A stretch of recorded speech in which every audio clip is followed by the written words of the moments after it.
Selamat pagi, saya dari Universitas Metodis Indonesia dengan NPM 2185200089 akan menjelaskan tentang perencanaan strategi SI atau TI dalam portofolio aplikasi. Saya akan menjelaskan tentang pengertian dari perencanaan strategi. Perencanaan strategi adalah menjelaskan tentang tools, metode, atau teknik dengan menyelaraskan antara teknologi dan manajemen bisnis, di mana antara IT dan bisnis ini akan saling secara bersamaan berjalan untuk mencapai tujuan dalam hal bisnis. Kemudian kita berlanjut dengan portofolio aplikasi adalah perencanaan strategi yang berisi aplikasi untuk diimplementasikan dalam perusahaan. Implementasikan sepertinya untuk hari ini, untuk zaman sekarang, di mana portofolio dapat membantu rencana bisnis untuk mencapai suatu tujuan. Dengan tersusunnya suatu rencana dalam menyusun strategi, maka kan tujuan akan lebih mudah tercapai.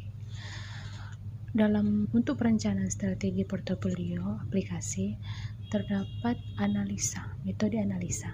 Metode analisa yang saya pilih adalah balance scorecard. Balance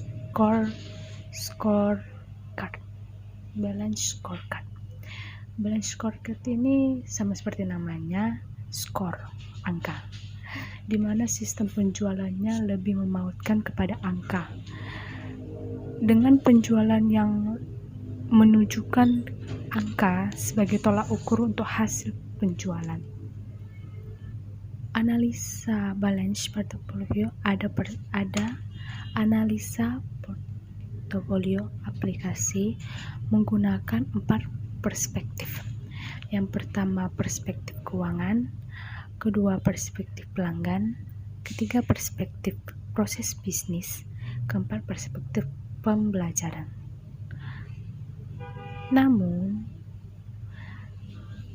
saya akan menjelaskan dulu kelebihan dan kekurangan ketika menggunakan metode analisa balance scorecard.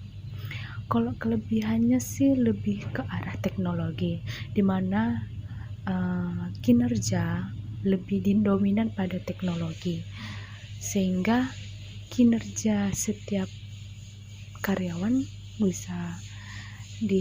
bisa tertampil dan dapat terawasi dengan baik. Namun, kelemahan dari penggunaan analisa metode balance score ini, nggak semua perusahaan menjalankan metode analisa ini. Ketika perusahaan utama menggunakan metode ini, namun cabangnya tidak, itu akan sangat bertabrakan dan tidak bisa menjalankan sistem penjualan yang berbeda dari sistemnya. Baiklah, sekian dari penjelasan saya. Terima kasih.